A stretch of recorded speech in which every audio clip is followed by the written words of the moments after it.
Liban na lang kung may bagong pauso na gold lane edit. Gold lane Masha daw. Or gold lane Grak. Oh. Pwede rin. Pwede ba Pwede. gold lane? Pwede. Well, yung ano naman nila ay they play well as a unit. Yes. Kung Mia na lang kaya. Oh, pwede eh. Feeling ko nga mag-aalis sila dito eh. Pero parang mahirap mag-aalis sa Lord Nathan. Carry. Clint sila yung nag-Clint.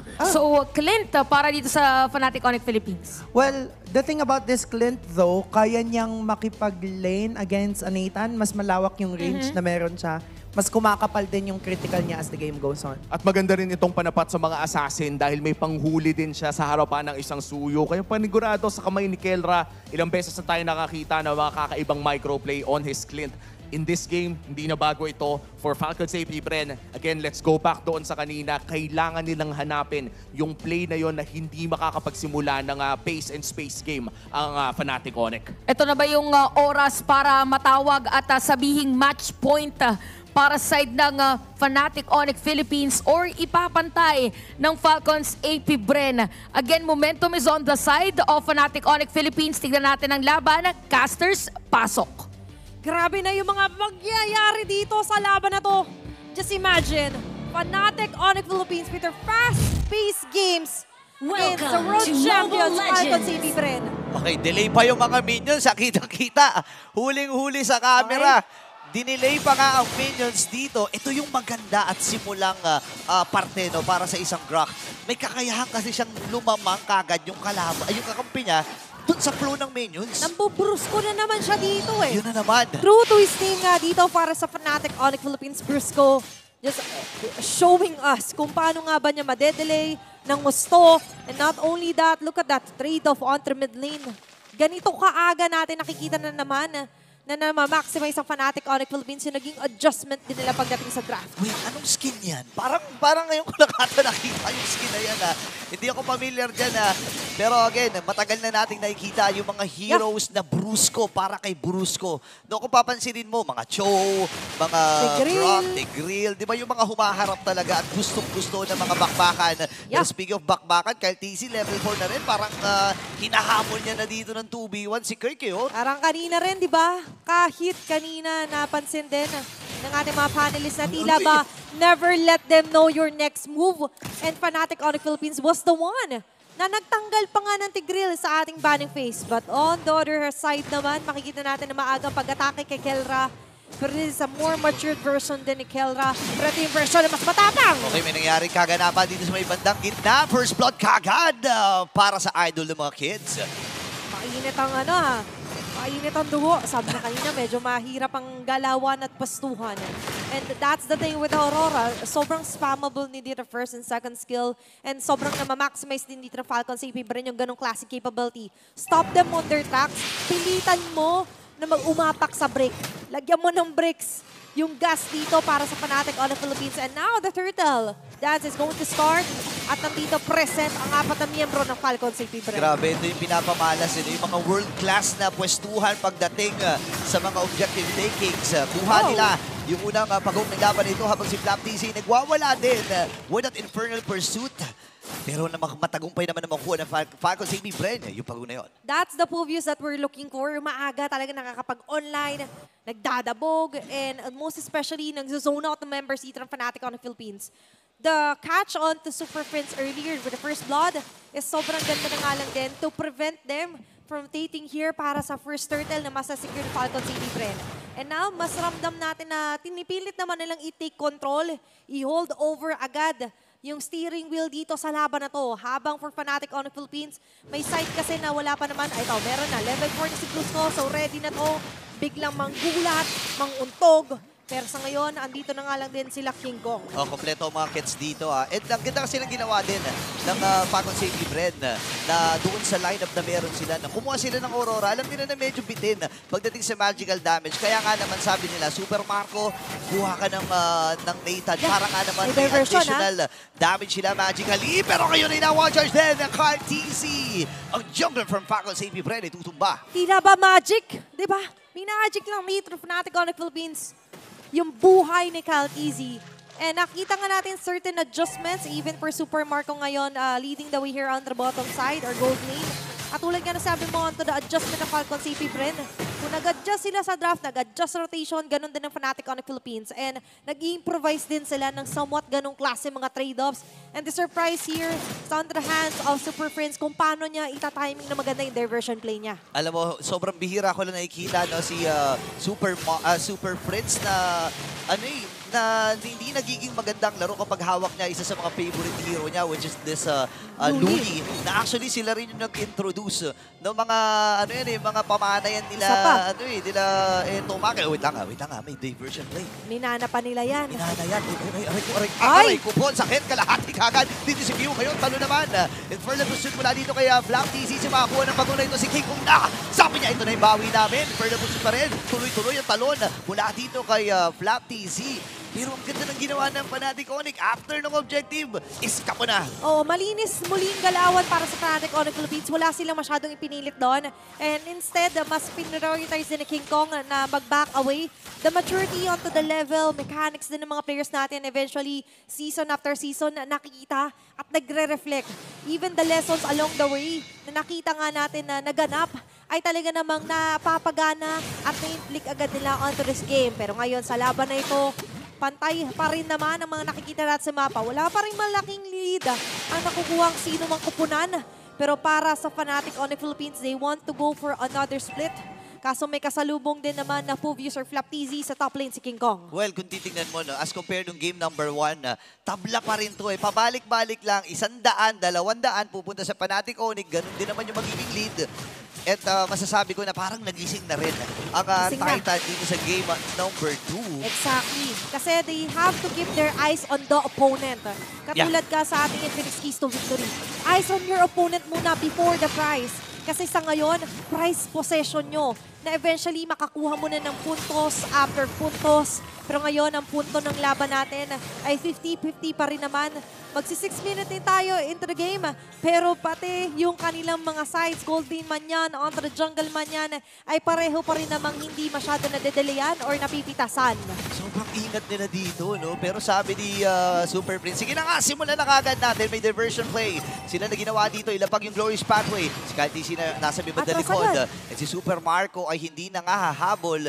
Pero ang goal lang talaga ni Ogun doon ay mabugaw itong mga members ng Fnatic Onyx. And even Fnatic on the Philippines, hindi sila nag-overextend. Hindi sila nag-overtime doon sa mga pagsugod nila. If tumakas si Ogun, ginamit yung Glorious Pathway, that's it. And even right now, they're still testing the waters, testing the vacuum rather. Para dito kay Super Prince kung gagana or magiging anak nga ba.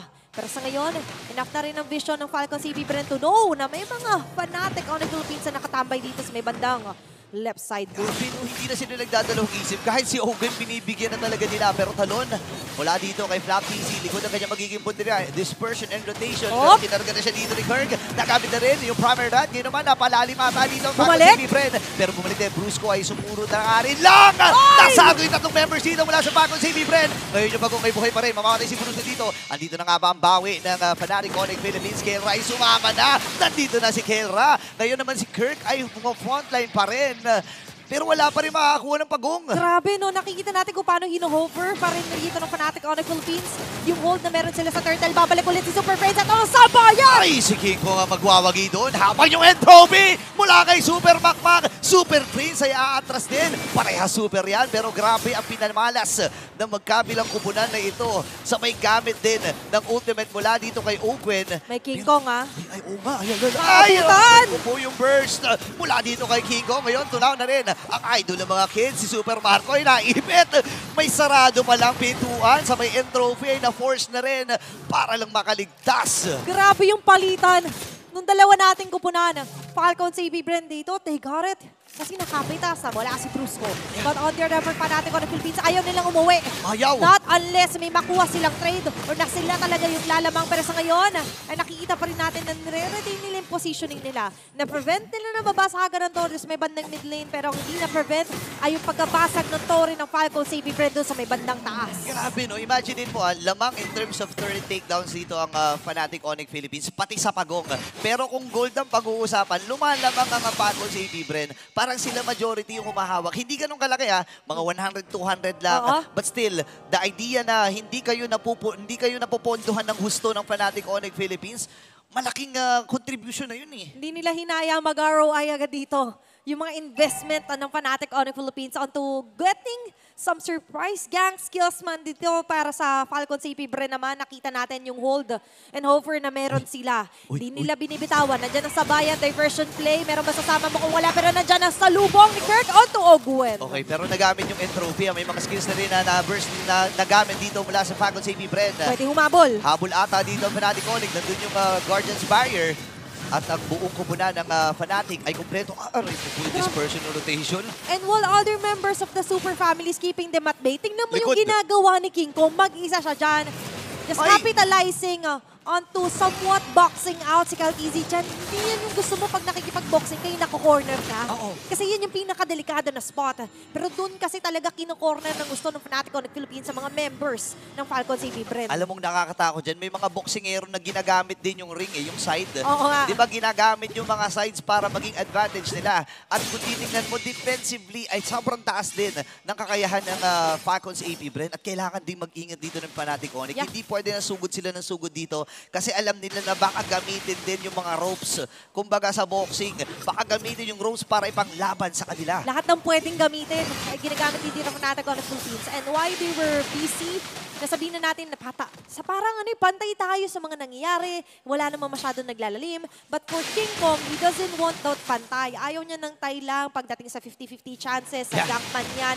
Instead, while he's not busy, is magka-capitalize siya on the split pushing, just ensuring na kahit papano may lead pa rin na hawak dito ang Fnatic Onyx Philippines. Pero right now, leading the pack is Ogwen here onto the Lord Pit na ngayon ay parang iiwasan mo nila, marereset muli ang Lord. Paunang Lord pa lang naman to Brito, pero Fnatic Onyx Philippines is doing the same.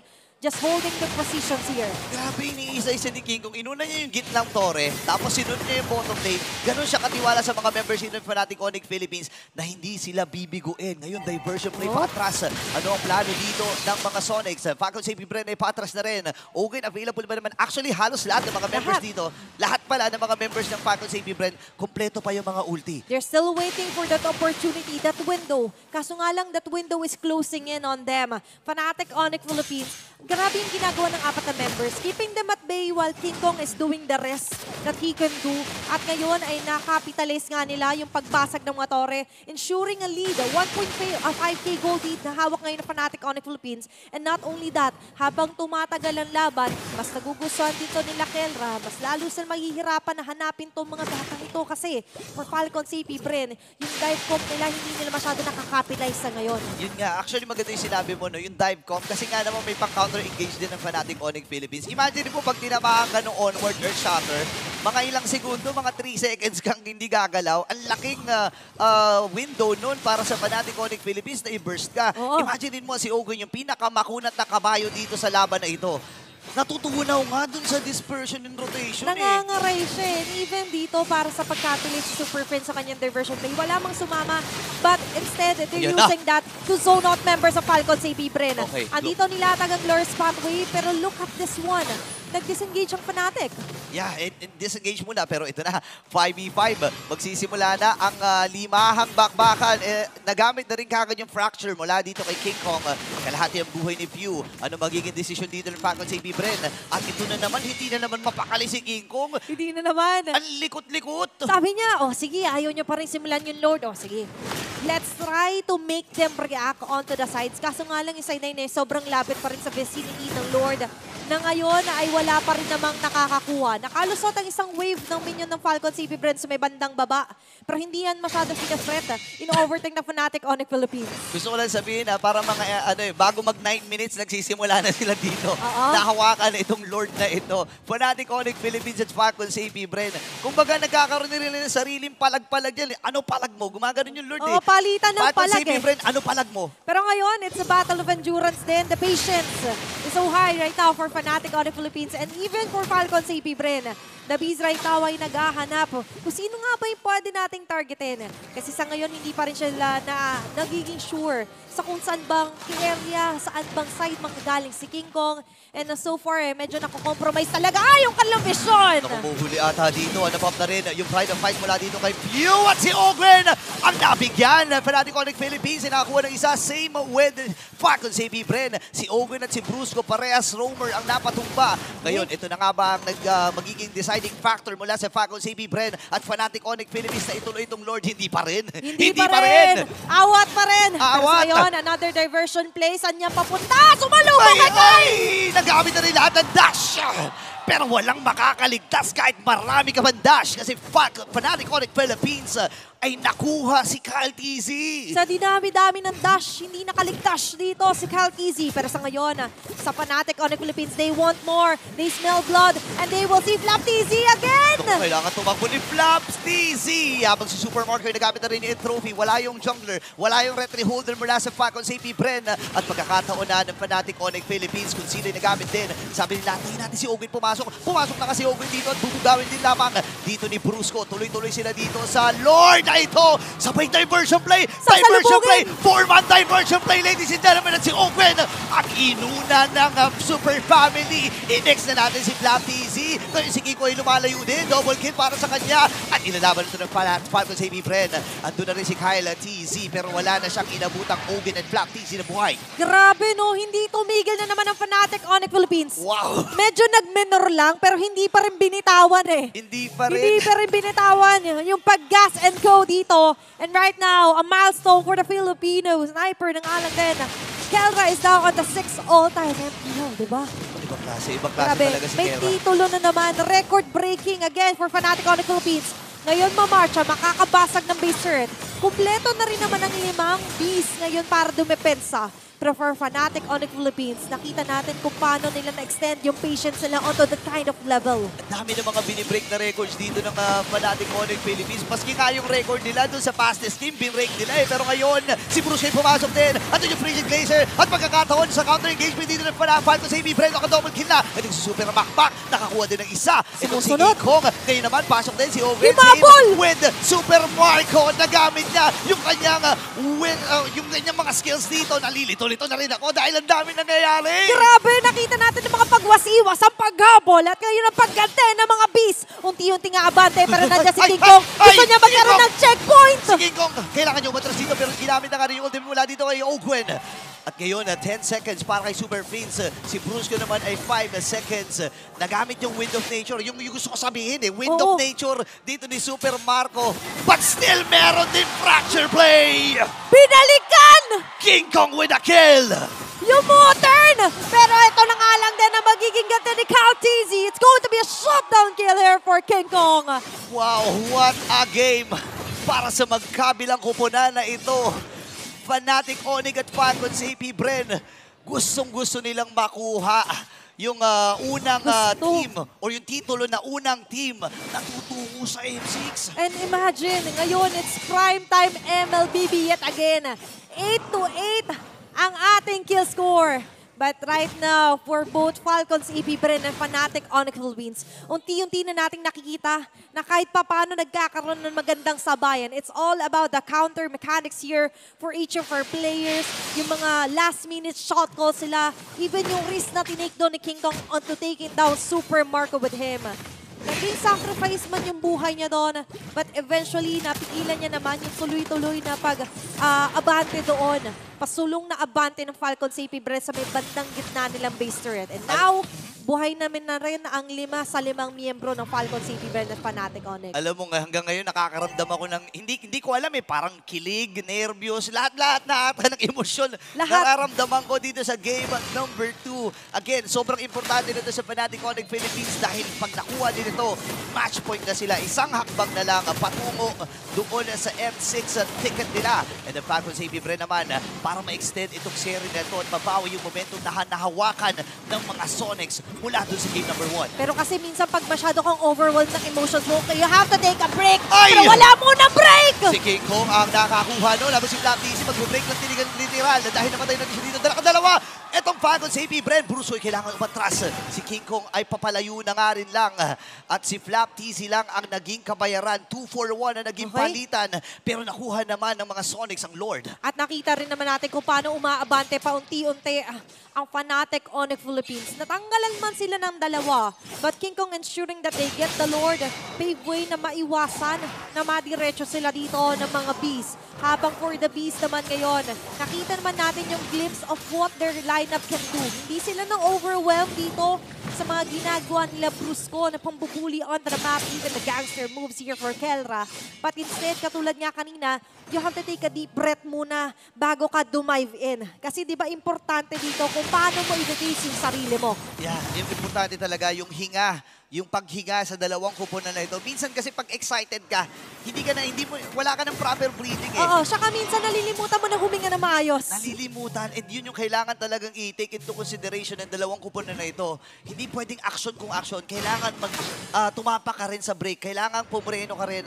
At ito yung mga nakikita natin ngayon sa Falcons AP Branch Fnatic Onyx Philippines. Yung haba ng naging sequence nung Oo. Lord na una. Kung kailangan mo rin Diba? kumambyo. Diba? Ayan, hindi kasi pwedeng puro gas lang. Lalo pag Tama. manual ang kotse mo.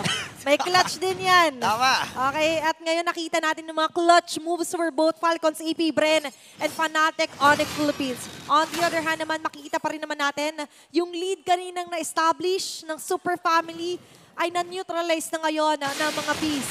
And right now, they're both hunting down each and every member na possible isang maging susi sa tagumpay nila. Ngayon, ang tagumpay nakasalalay din heavily on who will get most of the pickups ng Aladdin, especially here onto the latter part of the game. Alam mo, ang natututunan ko lang dito at na-realize ko lang, parang tinuturuan tayo ng Falcons AP Bren at Fnatic Onyx Philippines kung paano mag-ML. Oo. Kumbaga, sinisigaw nila sa buong mundo, guys.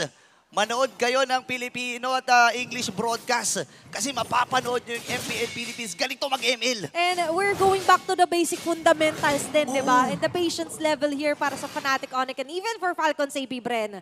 Kung ano ay kinabalis nung game number 1, ito namang they're taking their time. Slowly but surely for both of our teams right now, mas gusto nila na sigurado ang bawat hakbang, ang bawat posisyon, ang bawat pagpasok. Pero sa ngayon, medyo papasok muna at nakaangat ang ilan sa mga wave ng Fnatic Onyx. Alam mo, nakikita ko lang dito, no, para sa Falcons AP Bren, medyo half-hearted din sila sa mga 5v5 team fights. Una, bukas yung top lane nila. No, wala nang base turret doon. And pwedeng, nakita na natin ito yung mga ilang beses, yung mga diversion play Exactly. na pwede nilang gamitin pang split or hindi lang pala top, pati yung bottom lane. So kailangan nilang bigyan ng pansin yan. Kailangan matalas ang mga mata nila dito saan nagtatago ang Fnatic Onyx, saan nagtatago ang mga Sonics. I like that you mentioned na medyo half-hearted. At the back of their heads kasi, kailangan continuous mo iniisip di ba? Isa yan sa criteria na kailangan mong bantayan. Isa yan sa inyong pointers review. Lalo na't may Luyi nga na pwedeng gamitin play dito ang Fnatic Onyx Philippines. But right now, isa rin sa matinding kinakaharap nila dito is how will they try and defend and at the same time try and steal the Lord away from the hands of Fnatic Onyx. Alam mo itong Lord na to, ito na yung 18-minute Lord eh. Ito na yung pinaka-importanting Lord. Una, makunat, masakit ang damage, makakapal na rin ang buhay ng mga mega minions na kasama niyan. So talagang deciding factor ito kung mapagpapatuloy ba ng Fnatic Onyx Philippines sa kanilang kagustuhan dito. Pero tinamaan si Super Fresh, bigyan na gamit na nga rin niya. Medyo malalim ata dito si Ogen, bibigyan pa nila. Andun yung dispersion and rotation, pero si Black sinapabligar na nga rin. Habang ito si Kyle DC pumasok, dash ang muli. At si Brusco, meron pa naman siyang immortality dito ngayon naman. Ay, yung gitnang tore. Yung gitnang tore na Naghabulan! At dito na yung 1v1. Kyle DC versus King Kong. Napop na rin yung immortality. At ito na nga ata nalalapit na pagtatapos. Meron sila mga minions. Wala nang minions dito ang Fnatic Onyx Philippines. Pero tuloy-tuloy at kompleto yung top, mid, and bottom. Ilalaban na to ng Falcons AP Bren. Pero hindi kakayanin ang lakas ng Super Family. Fnatic Onyx Philippines securing another point. Match point na, ladies and gentlemen. A 2-0 score on a best of 5 series. Wow! Isa na lang ang isinisigaw dito